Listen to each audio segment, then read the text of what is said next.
Hey guys, my name is Sasha and I'm going to teach you how to transcribe an interview. The first thing that you should do after having an interview is email yourself that interview.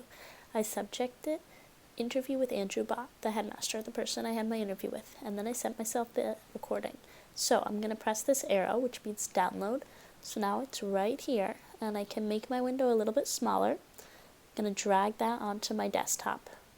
Then I like to use this website called transcribe. It's really helpful because you can actually slow down how fast the person is talking.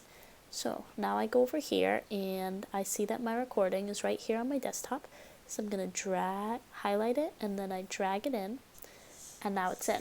So now I am ready to start recording.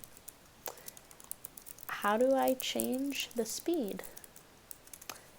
You can press this speed button, and if you click over here, it gets a lot slower, and if you click over here, it gets a lot faster.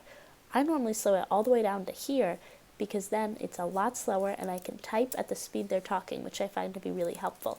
Normally, I do the questions like this, and I do my answers like this. Whoops, want to make sure we spell correctly. I like to have my questions bolded. Control B will do that on a Mac. And I like to have my answers unbolded, so I can change it like that by pressing this button. I think that's helpful to clarify who's talking at what point.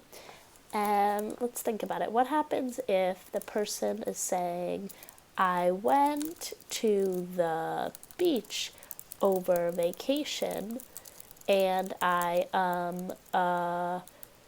had fun. Let's look at that quote. I went to the beach over vacation and I had fun. So we want to take out this messy part. We can delete that. We don't want to change their wording or the meaning of the sentence, but we are allowed to delete filler words like that. But then if we look at it, I went to the beach over vacation and I had fun. It doesn't make sense. There shouldn't be two I's. So we can also delete that. Now that's done. Say I finished my recording. I have finished. So this is the transcript, but this is super important, guys, super important. Transcribe does not save your work after you leave. So if I pressed X and I close this tab, I would lose everything that I transcribed. So I want to highlight it all. I'll press Edit, Copy, and then I go to Google Drive in my new document, and I can press Edit, Paste, and now it's in, and it's going to save.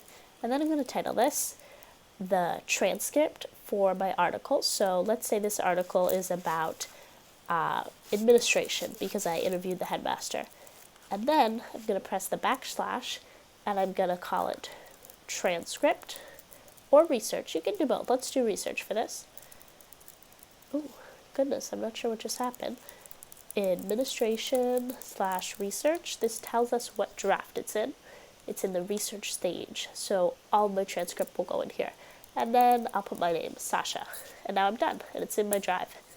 All right, guys, good luck.